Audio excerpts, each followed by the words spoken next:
Et voilà les gars, la suite de la vidéo. Donc là, on va attaquer sur la plaque en plexi qui va derrière les feux. Voilà, je l'ai reçu, toujours pareil, moi j'ai tout commandé chez Night Passion, donc voilà. Je sais que chez lui c'est du bon matériel. On va ouvrir. Ça a été livré en même temps que le pare-choc.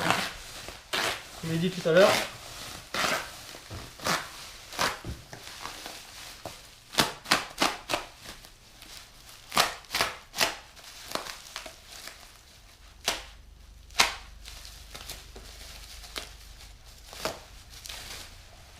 Tiens, la découpe elle est propre. Hein. J'avais reçu une autre plaque, je ne l'ai pas amenée mais pour vous montrer, mais je vous montrerai plus tard. J'avais reçu une autre plaque par un autre fournisseur. Ça n'avait rien à voir, c'était pas bien découpé. Là, c'est comme vous pouvez constater, c'est taillé au laser. Ça a été coupé au laser, donc c'est très très propre et précis. Voilà, ça reprend bien les angles de l'emplacement des feux arrière. Et là aussi, vous voyez, c'est pas cassé ni rien. Pareil de ce côté. Très propre. Donc là, on va ouvrir un petit peu, juste de manière de voir un peu à quoi ça ressemble. Pas trop parce que je vais pas le positionner de suite.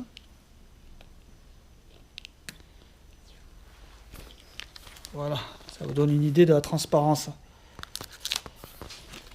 Donc ça, imaginez les feux derrière, ça fait quand même, c'est quand même bien foncé. Hein. Non, je suis content. Alors là-dessus, vous avez certaines questions, donc je vais essayer d'y répondre rapidement. C'est parti. Alors, faut compter combien pour la plaque en plexi? La plaque en plexi, faut compter à peu près 80 € plus les ports. Donc ouais, faut compter à peu près dans les 90 €.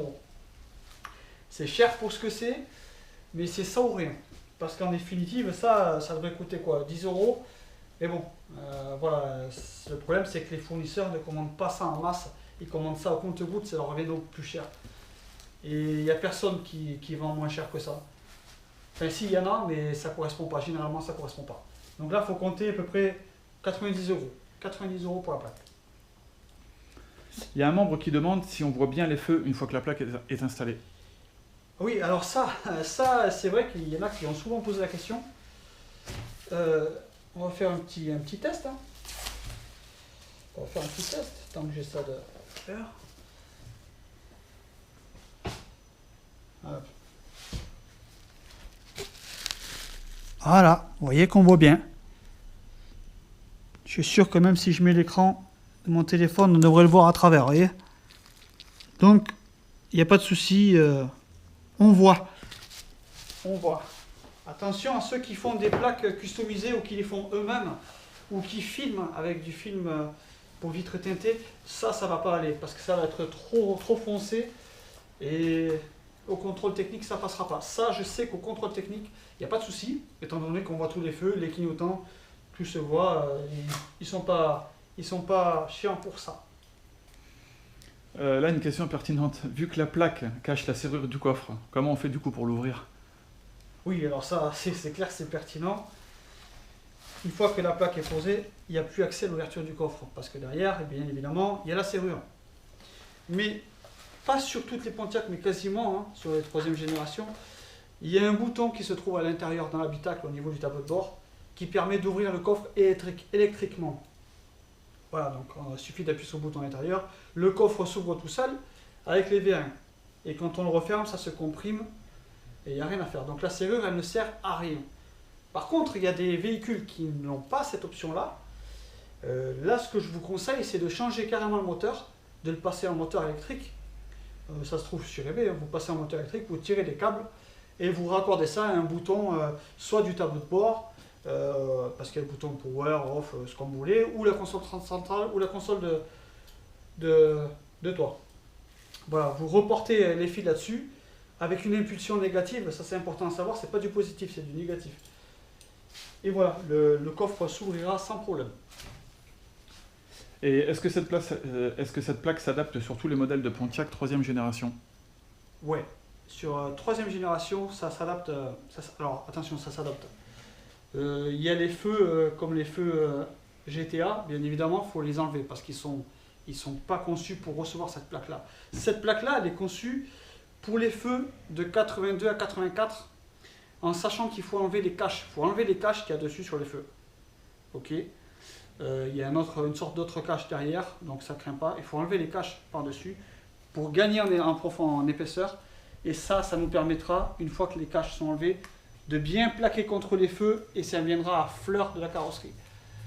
Donc, en termes de dimension, ça s'adapte sur toutes les Pontiac 3e génération. Par contre, en termes de feu, là, il faut les changer. Feu 92, il faut enlever. Feu GTA, il faut enlever. Il faut mettre des feux de 82, 84. Voilà, vous ne pouvez pas mettre ça sur les autres feux. Mais la dimension reste la même. Toutefois, il faut savoir une chose. C'est ça qui est complexe quand même dans l'histoire, c'est que là, le fabricant, il a fait cette plaque à partir d'un modèle précis de Pontiac, certainement la sienne. Et il faut savoir que les voitures, au fil du temps, les voitures ont tendance à se déformer un peu, à bouger un peu. Il y en a qui ont peut-être tapé, quand vous allez racheter les voitures, vous ne le verrez pas. Donc il se peut qu'il y ait une différence au niveau de l'espace, au niveau de la taille des feux arrière, de l'emplacement des feux arrière. Donc il se peut qu'une fois que vous avez placé cette plaque-là, que vous ayez un petit peu de jour ici, ou là c'est moins courant, mais là ça arrive souvent. Là. Voilà, donc ça c'est un risque à prendre. Malheureusement, c'est un risque qu'on est obligé de prendre. Ça on le voit une fois qu'on pose ça sur notre voiture. Voilà, donc ben voilà pour la vidéo. La prochaine vidéo, ce sera sur le scanner. Je devrais recevoir ça début mai. En tout cas, le prochain unboxing, parce qu'il y aura une autre vidéo entre temps. Je vais aller voir notre ami Anthony. Et on va filmer un peu sa K2000. Il va nous expliquer un petit peu son histoire, son évolution, le temps qu'il a mis pour la faire, l'argent qu'il a investi dedans, les pièces sur lesquelles il s'est fait avoir, les fournisseurs qu'il déconseille parce qu'il a quand même beaucoup à dire. Ça risque d'être une vidéo assez conséquente, je dirais peut-être 1 heure, 1 heure et demie facile. Et ensuite, il y aura une autre vidéo pour la mise en place du pare-choc avant et pare-choc arrière sur ma Trans Am. Voilà, donc ça, on fera tout ça le même jour, donc ça va être du travail. Et je pense qu'on va faire ça début mai. Et en suivant, il y aura le scanner. Donc là, ça va être sympa. Voilà les amis, ben, je vous dis bonne soirée et puis à bientôt pour la prochaine.